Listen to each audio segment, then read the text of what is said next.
வணக்கம் நேயர்களே. அந்த தனி மூலிகளை கொண்டு குணமாக்கக்கூடிய வருத்தங்களில் இந்த மூலரோகமும் ஒன்றாகும். மூலரோகத்தில் 9 வகைகள் இருப்பினும் இந்த 9 வகையான மூல வருத்தத்துக்கும் இதை வந்து பெருந்துத்தி அல்லது பெட்டகத்துத்தி என்று சொல்லப்படுறது.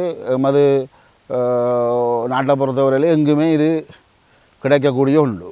இதில் வந்து 2 அல்லது 3 இலைகளை எடுத்து அரைத்து, அதாவது ஒரு சுண்டங்காய் அல்லது தூதுவளங்காயை விட சொட்டு பெருசாக அரைத்து எடுத்ததை நாங்கள் பசுப்பாலில் காலமால சாப்பிட்டு கொண்டு வந்தால் குறைந்தது ஒரு 40 நாள் அளவில் இந்த மூலரோகம் முற்றுமுழுதாக குணமானதை நாங்கள் அனுபவ ரீதியிலாக அறிந்திருக்கிறோம். ஆனால் மூல வருத்தத்துக்கு இப்போ கூட்டுச்சரக்குகள் சேர்ந்த எத்தனையோ மருந்துகள் இருந்தாலும் இது சாதாரணமாக நடைமுறையிலேயே இந்த பெருந்துத்தி ஒன்றே அந்த மூலரோகத்தை குணமாக்கக்கூடியது. மற்றது இதில் வந்து ரசாயனங்கள் போன்ற பக்க விளைவுகள் இல்லாதால் இந்த மூலிகளில் வந்து இன்ன வருத்தத்துக்கு தான் இன்ன மூலிகைன்றது பெரும்பகுதியாக இருந்தாலும் மூலிகள் வந்து இன்னும் பெற வேண்டிய எத்தனையோ வருத்தங்களை தடுக்கக்கூடிய சக்திகள் இருக்கிறதால எந்த மூலிகையும் வந்து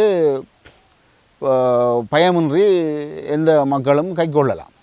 மூல வருத்தம் தோன்றுவதற்கான காரணத்தை நாங்கள் பார்த்தோமானால் தேகத்தில் ஏற்படும் அதிக உஷ்ணம் ஒரு பெரும் காரணமாக இருக்கும். அடுத்தது ஒரே இடத்தில் நீண்ட நேரம் இருப்பது போன்ற சில காரணங்களால் தான் இந்த மூல வருத்தமே எல்லாருக்கும் உருவாகிறது. ஆனால் இந்த மூல வருத்தத்தை பொறுத்தவரையில் இவையே ஒவ்வாத உணவுகள் எண்ணெய்க்க கடும் உரைப்பு, கடும் எண்ணெய், இப்படி எண்ணெயான உணவு வகைகளை நாங்கள் தவிர்த்து கொள்ள வேண்டும். மூல ரோகத்தை பொறுத்தவரையில்